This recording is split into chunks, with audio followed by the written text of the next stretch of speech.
Well, good evening. I'm Alan Jackson, and welcome to Nashville. There's another book out now with inside knowledge of what was going on at the White House during the Biden years. Reliable sources have said that, among other things, there was an active discussion about whether Joe Biden would eventually need a wheelchair to get around, given how bad a shape he was in. We contrast that with what the new White House is discussing, a new Air Force One so that Donald Trump can get around faster, unassisted. Listen to how the president put it during his Saudi speech. In less than 4 months, our new administration has achieved more than most other administrations accomplish in 4 years or even 8 years. We've actually done, for the most part, more. Well, he's certainly right about that. So to help us process this rapid change, we've invited back our friend from Malibu, the Dean of Pepperdine School of Public Policy, Pete Peterson. As President Trump said, it's already an impressive list of accomplishments, and some people have said that by not winning re-election in 2020, Donald Trump may have become an even more effective leader this time around. What do you think about that?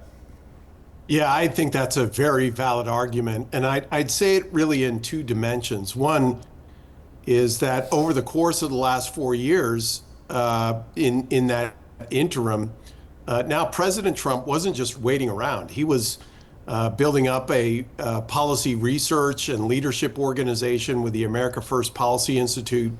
He was certainly developing a platform and a playbook for how he would lead should he be elected, which obviously he was last November.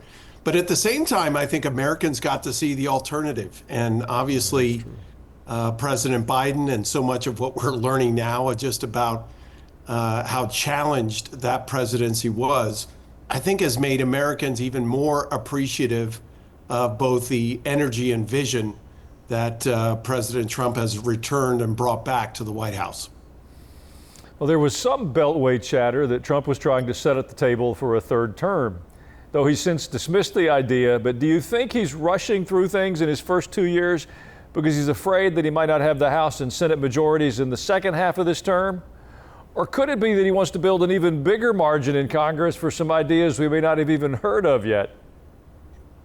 You know, Alan, I think, once again, you're absolutely right. I do think that President Trump understands that he has a very unique 2-year window here with power in both the House and Senate, and he's not going to take any chances in losing one or the other chamber next year with the 2026 elections. That being said, I'm sure he's also trying to pile up the policy victories with a hope toward maintaining, and if not just maintaining, even increasing the majorities in both the House and Senate. But he knows, at least for now, he's got that very slim margin in Congress. Well, the president's been walking this remarkable tightrope in the Mideast, traveling first to Saudi Arabia and cutting his own deal to have the last American hostage released, meeting with the new Syrian leader and negotiating with the Houthis. Saudi Arabia and Israel don't have any formal diplomatic relations, but do you think that President Trump will be able to continue to please both sides, beginning with Netanyahu? Well, for sure, Alan, if there's a region of the world which is filled with tightropes, it's the Middle East. And if there's somebody that can walk those tightropes, it's President Trump. It has been an utterly historic trip to the Middle East. I would just point out, obviously, that visit to Syria was historic. President Trump believes that by building relationships there, he can actually create a possible relationship between Syria and Israel where they would actually recognize Israel. I think that's really his motivation there. But that first speech in Saudi Arabia, in which he really did set a post in the ground to say that American foreign policy in the region will no longer be about nation building, but relationship building, business building, and friends supporting. That speech in the Middle East, in Saudi Arabia, I think will go down as really one of the historic speeches given by a president on foreign policy in the last 50 years. Well, the issue that seems to have been front and center in the president's mind is the long-running war in Ukraine. But both Putin and Zelensky seem pretty dug in, even as the death toll keeps growing.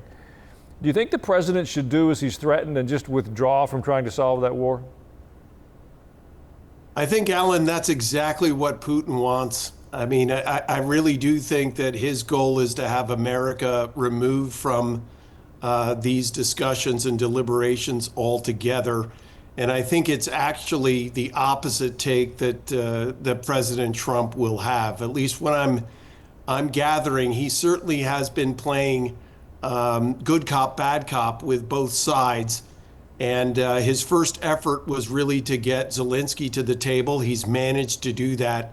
But with the continuing reticence of Putin to engage seriously in these negotiations, I think there's going to come a time when President Trump will not pull out. He'll actually re-engage with a higher level of financial sanctions, if not further or deeper engagement to force constructive peace negotiations.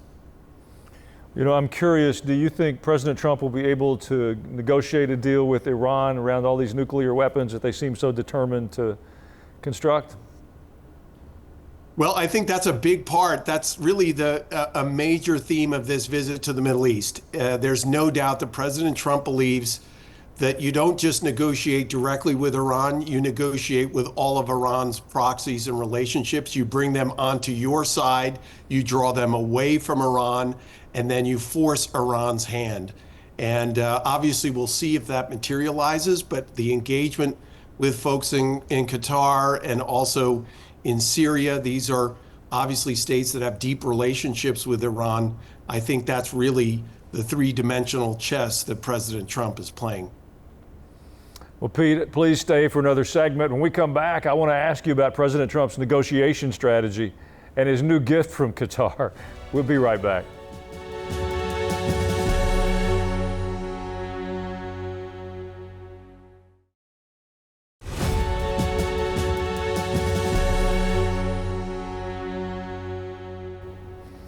We're back now with the Dean of the Public Policy at Pepperdine in Malibu, Pete Peterson. You know, it's interesting to see how the president approaches foreign policy issues. Keeping in mind that he was the author of The Art of the Deal, now he seems to be committed to commerce, not chaos. While Wall Street initially panicked at the idea of negotiating tariffs, President Trump approached each country as another place to make a deal. Pete, while some people want their politics to be a little less unpredictable, it seems it's President Trump's attempt to break the China, so to speak, that's actually making things happen, isn't it? Well, you used a very poignant phrase there, break the China, because actually China is the unspoken country in all of these negotiations. We're not the only player on the global stage, and it's evident that China has increasingly been engaging in the Middle East. And so really President Trump is playing against really two levels of opponent. One is for China to make sure that the Middle East and the countries know that they can engage both in a business way, but also from a policy and political way, deal directly with the United States. And at the same time, as we were discussing before, making sure that that Iran is frozen out, to make sure that relationships are being built around Iran to force their hand on these ongoing negotiations. President Trump was very clear about the fact that Iran will not get a nuclear weapon, but he certainly understands that can happen not only just by engaging directly with Iran, but also the other countries in that region. Well, it seems that the tariffs on China were the easy part of this first round. It's going to be the currency manipulation and the steep excise taxes and the stealing of our intellectual property that'll be a bigger challenge. But China also holds a lot of our debt, so there's pressure on both sides to keep the relationship functioning, isn't there? Absolutely right. Person I respect a lot, Neil Ferguson, who's an historian at the Hoover Institution, has called this Cold War II. But even he allows there's a significant difference between this, if you will, Cold War with China and the original with the Soviet Union, in that we are so much more deeply engaged with China from a financial, economic, and business standpoint than we ever were with the former Soviet Union. And so once again, there really does need to be this balancing, understanding that America is so deeply vested. There's been a lot of conversation about what we call onshoring businesses back to the United States that are currently in China, but that's only one. The holding of debt, as you say, Alan, is another part of that relationship that all American negotiations need to be mindful of. One of the deals that no one ever imagined was reducing the price of prescription drugs. We were paying not just for the drugs, but for all the research and development too, while much of the world got those same drugs with lower prices. Do you think that even the Trump haters will eventually come around to seeing how he's helping them? Well, this again is one of those many issues that you're seeing Trump go against type, right? In this, I'm a little bit cautious about endorsing the plan that's been rolled out because it sounds very much like price controls. And we know from an economic standpoint that that can impact supply and new development. At the same time, I think both Republicans and Democrats acknowledge that there is something wrong with the fact that we pay as Americans so much more for the same pharmaceuticals as other countries do. And so in that, I think one of the themes of Trump's negotiations and frankly his politics is what I would call a quest for fairness. And fairness is definitely an American value, that whether you're a Republican or a Democrat, you want to see a fair game, if you will. And this certainly strikes to that part of the American identity. Well, I've got a question about the media. The president got the last American hostage released. He's negotiated trillions of dollars worth of investments for the U.S. He settled a potential war between India and Pakistan in just 1 week. And all the media wants to talk about is the gift from Qatar, a 13-year-old 747 for the U.S. military to use as Air Force One, while Boeing finishes the replacement that's still being built. What's going on with this perspective in the media? Well, you're absolutely right, Alan. As we mentioned in the first segment, I think this will go down as one of the truly historic presidential international visits. Certainly the speeches, the relationships, the deals made, it's hard to compare it to anything that we've seen in the last half a century. And yet the media is not focusing on that as much as they're focusing on this particular deal about a 747 and misrepresenting it, frankly, in a lot of different ways. This was understood to be a gift, if you will, specifically to the United States military, not to President Trump. And at the same time, I think it overshadows so much of the important work that's been done on behalf of the American people here just in the last week. Well, Pete, I've got one last question, and it's not about national policy, but we all watched the wildfires in Southern California and then heard the promises from the politicians that they would facilitate building back. How's that coming? You know, Alan, I appreciate you asking. It's just not happening. I mean, we're looking at less than a dozen permits issued here in the Los Angeles area in the last few months. Pacific Coast Highway, which is that major highway between the campus here in Malibu and Los Angeles, remains closed 4 months after the Palisades fire. And so just from a standpoint of an everyday Californian, there remains a lot of disappointment in the work of both the city government as well as the California state government at the slow pace of recovery. Well, we'll begin to pray that something shakes up the process and expedites the restoration of those people's lives.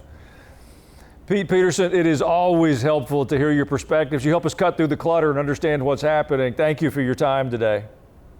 Great to be with you, Alan.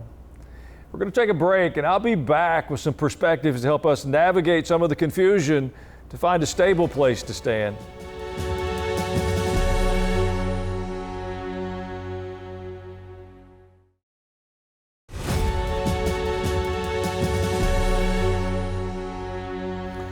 I want to submit to you that our nation is being looted. Our wealth, our strength, our opportunities, our futures, they're all being diminished on a daily basis. Another example of the looting came to light when our president exposed the unfair practices by Big Pharma to charge American citizens more for the same drugs than they charge citizens of other nations. Why would that be acceptable? Another example of the looting is the movement of manufacturing away from the U.S. It's a plundering of our nation. It started in an intentional way back in the 70s, moving manufacturing overseas, offshoring. We don't make things anymore. Listen to this list: Converse shoes, Gerber baby food, Schwinn bicycles, Craftsman tools, Under Armour sports clothing and shoes, York peppermint patties. None of them are manufactured in the U.S. Gerber baby food doesn't disclose its manufacturing sites. Nestle, the owner of Gerber, they just state that they have 418 factories in 86 countries, but they don't make any of it here. That's why I'm grateful for the bold ideas that are being put forward by our current administration, like reciprocal tariffs, in an attempt to level the economic playing field and bring revenue and jobs back to the United States. Here's another example of the looting: illegal immigration at the expense of American taxpayers. Illegal is the key word. You and I would go to prison for making illegal withdrawals from the bank. It's called stealing. When people illegally come into our country and consume our services of education, healthcare, our social services, it overwhelms the systems for all of us. I would submit to you that citizenship is a privilege. It's not a right, and that the church of all places cannot afford to lose the distinction between legal and illegal. We've used our military as a social DEI experiment for far too long, looting our nation, diminishing the ability of our fine men and women who voluntarily raise their hands to do the two things they're supposed to do in our military: defend our country and defeat our enemies. Well, the looting of our nation is not a political issue. And sadly, I think Christians have hidden from the discussion. We're going to have the courage to speak up for a biblical worldview, or we'll stay silent in fear. I hope not. Psalm 118 verse 6 says, "The Lord is with me, I will not be afraid. What can mere mortals do to me?" Be courageous enough to speak the truth that we know. We're in a season of great opportunity, so let's make an impact. And that is a reason for hope. Well, we'll be back with your emails in just a moment.